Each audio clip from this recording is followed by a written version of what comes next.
Hello BTS army. আমাদের Kim টং তার বার্থডে উপলক্ষে ওয়েভার্সে গতকাল লাইভ এসেছিল এবং আমরা সেই ওয়েভার্স লাইভটি সম্পূর্ণ বাংলায় দেখব। তো চলো তাহলে শুরু করা যাক। বাট হ্যাঁ, অবশ্যই তুমি যদি একজন রিয়েল আর্মি হয়ে থাকো তাহলে আমার এই ছোট্ট চ্যানেলটি লাইক, কমেন্ট এবং সাবস্ক্রাইব করে পাশে থাকবে। লাইভের শুরুতেই আমাদের কিম সাহেব তার আর্মিদেরকে হ্যালো জানায় এবং সাথে কয়েকবার সে ধন্যবাদ বলে।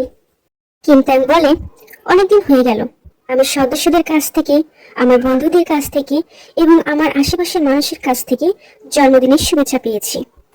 তাই আমি এখানে এসেছি কারণ আমি আর্মি থেকেও জন্মদিনের শুভেচ্ছা পেতে চেয়েছিলাম। এবং কিম ট্যাং বলেন, আমার এখন ঘুমানো উচিত। কিম সাহেব আবার বলে ওঠে, আমি সবসময় অফিসে আমার জন্মদিন উদযাপন করি, কিন্তু এবার আমি আর্মিদের সাথে মজা অথবা খেলার সময় এটি অন্য জায়গায় উদযাপন করতে চাই। তবে প্রথমে আমার ঘুমিয়ে পড়া উচিত। কিম সাহেব তার আর্মিদের উদ্দেশ্যে আবার বলে ওঠে, আমি তোমাদের কাছ থেকে জন্মদিনের শুভেচ্ছা পেতে এভাবে এসেছি। পরিশেষে সে সবাইকে ধন্যবাদ জানায় এবং বলে, এখন আমি যাব কারণ আমার একটু লজ্জা লাগছে।